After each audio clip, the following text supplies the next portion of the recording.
And we're going to begin with Virgil, then Shane, and then I'll make a few ending thank yous and acknowledgments. Well, I'm glad that we put Shane on after me.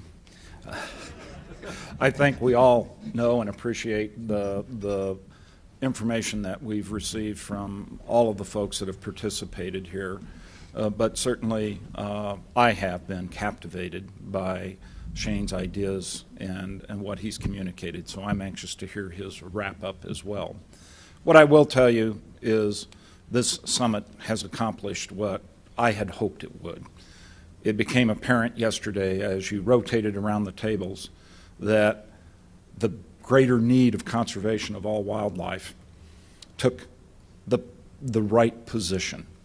And yes, there are differences among us. Some of them large, some of them not so large, whether you fish for trout or catfish, as Tony's parents or grandparents described each other. And those are all great tools for us to use to think about that. But the greater good of conservation is important. Where do we go from here? What are we as an agency prepared to work with you on? The huge amount of information that was displayed. We will roll that information up, get it out and back to each of you as a participant here and in the regions and online. We have the ability to communicate directly with each of you with your email addresses and other communication tools.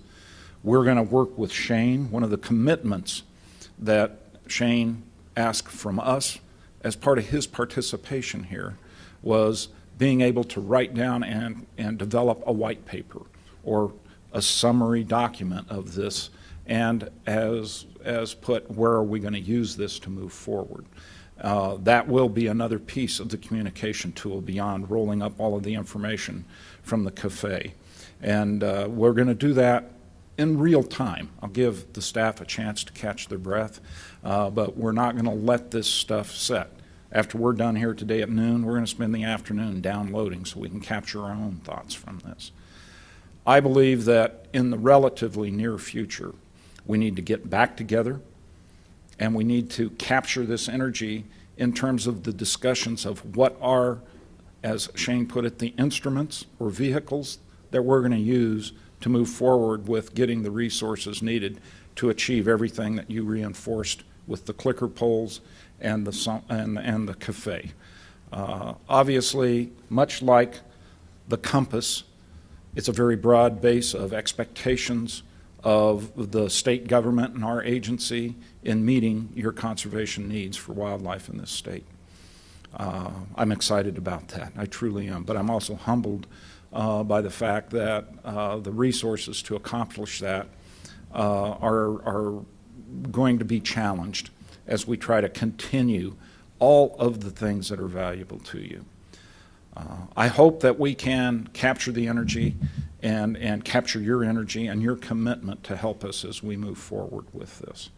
I hope to have an opportunity organized, like I said, in the near future.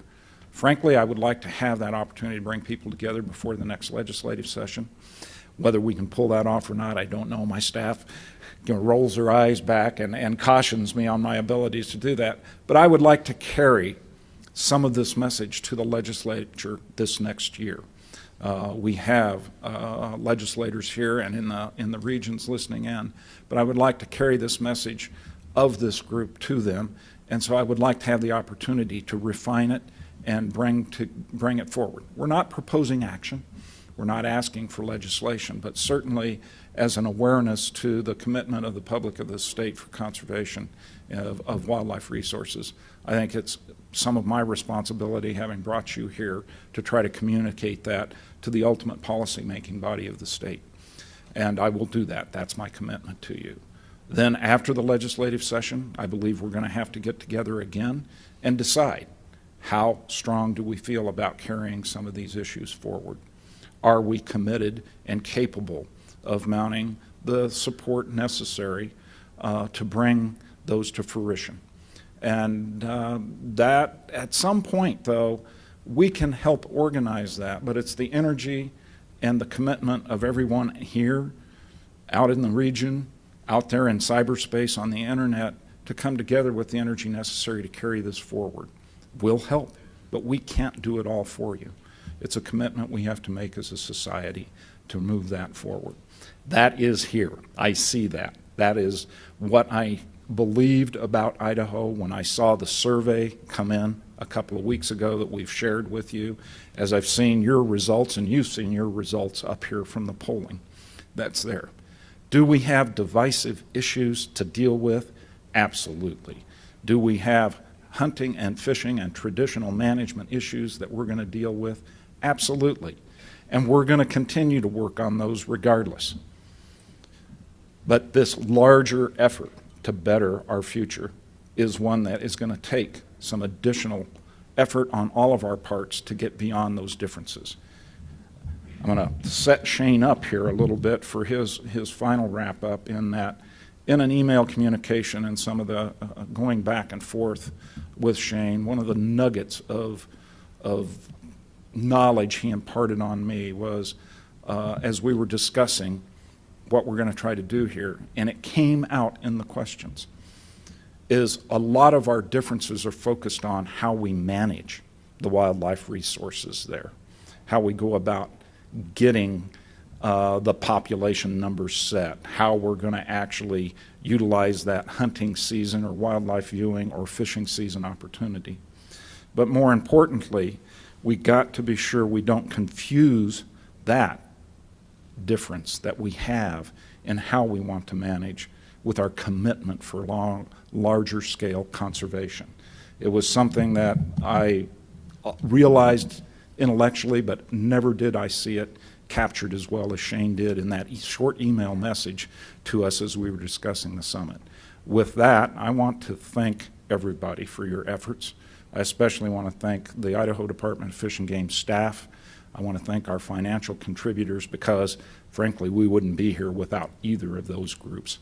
And my commitment will be to be here in front of you again, hopefully talking and moving these issues forward. So thank you for your efforts here, and I'll turn it over to Shane.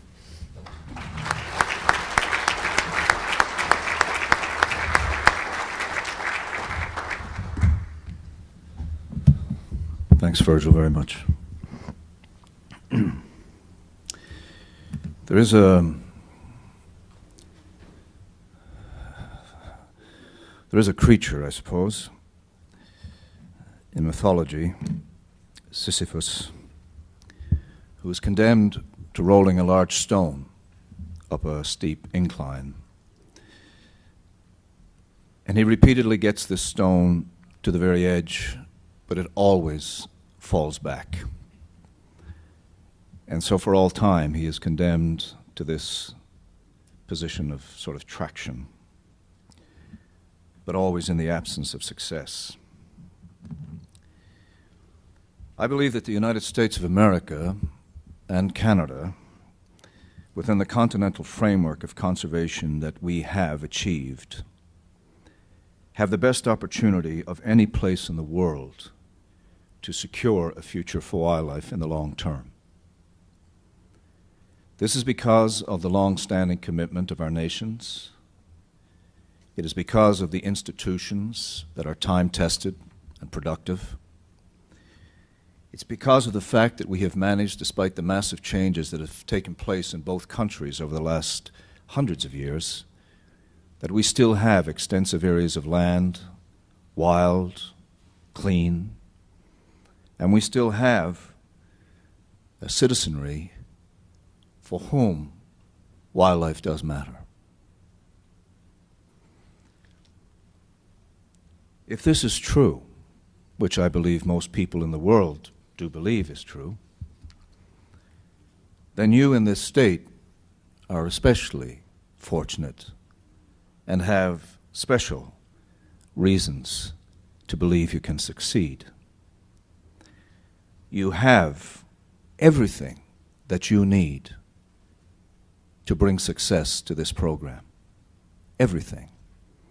You are like the engineer or the tailor who has all of the materials needed to create the garment, to create the mechanism, the institution.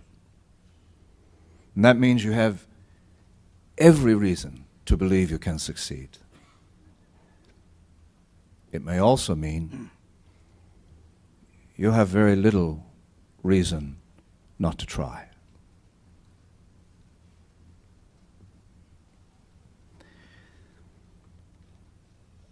I would like you to think about a world without wildlife.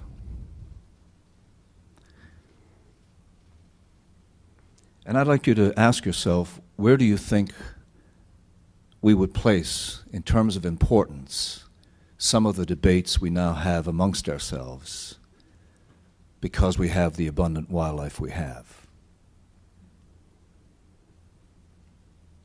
I want you to imagine mountains where the alpine meadows never hear the bugling of elk, or escarpments and crags upon which one can never scan to find the goats and sheep, or canyons and foothills and lowlands where eagles and hawks never soar.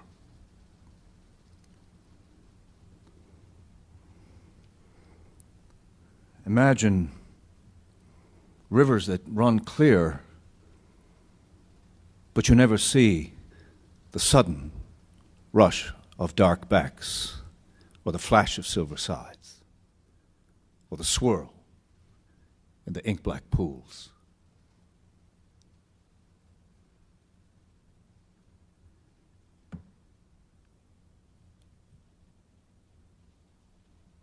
I'd like you to think about a landscape where, after the snows have fallen deep and quiet, you can never see the track of any creature.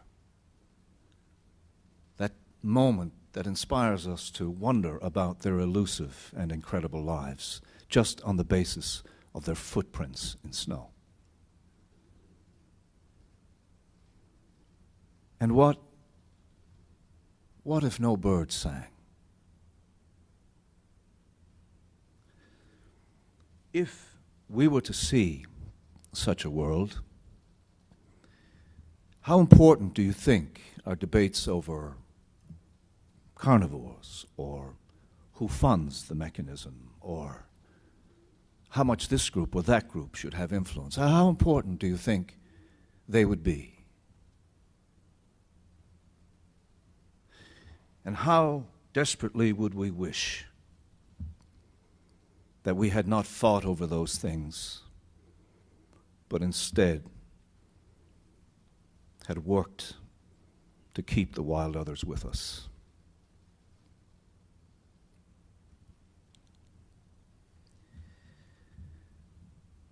I have a feeling our debates would seem a lot less urgent. Take your children to the mountains, take them to the rivers with nothing alive upon them and in them, and see how meaningful it is.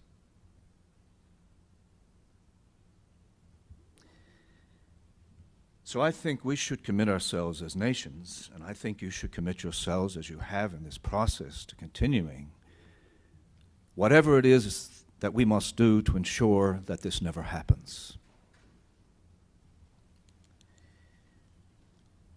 We need to keep the wild others with us, and they need to be numerous, and they need to be vigorous, and they need to be wild.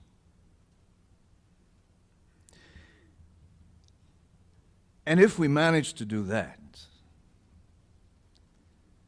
then all those amongst us who wish to fight will have every opportunity to do so. So even if our motivation is to be abrasive or, a debating warlord or whatever, the only way we can even achieve that is to keep them with us. The small, the big, the powerful, the dangerous, all of them. We cannot pick and choose how nature will look.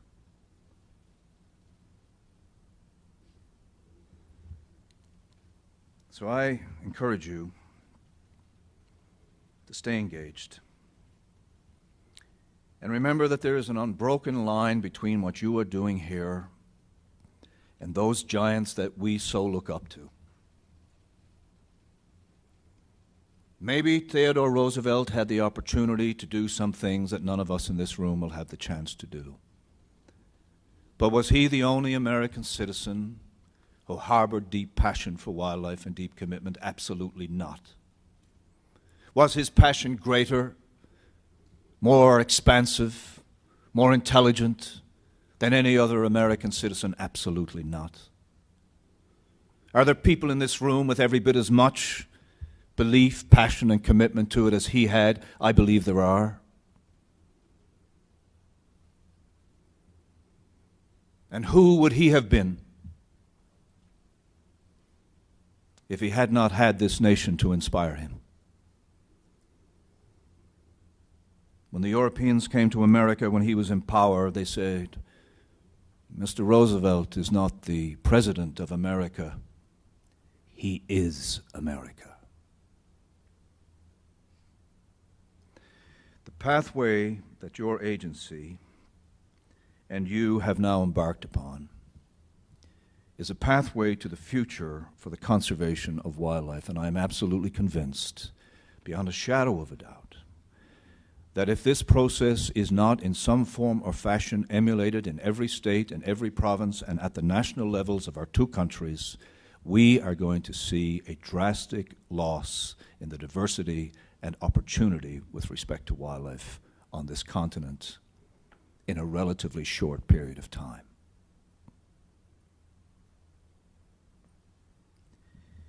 I talked to you about the changes that have come to Newfoundland. You must bear them in mind. But more importantly, what you are doing here is in the pursuit of lives that are vigorous and important, and lies along the pathway of hope and progress, not only for wildlife and conservation, but for your state and your country.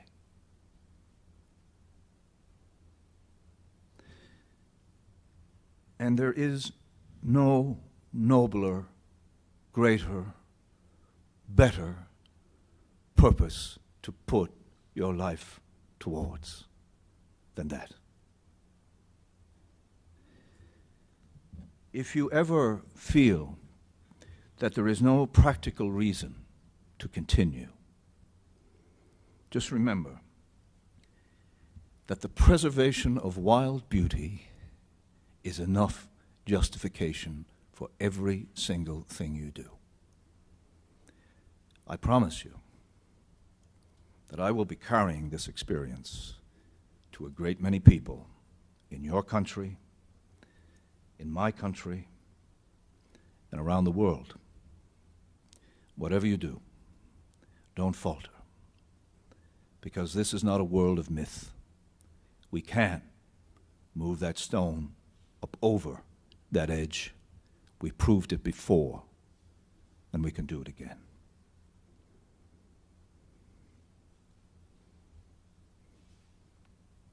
Thank you very much.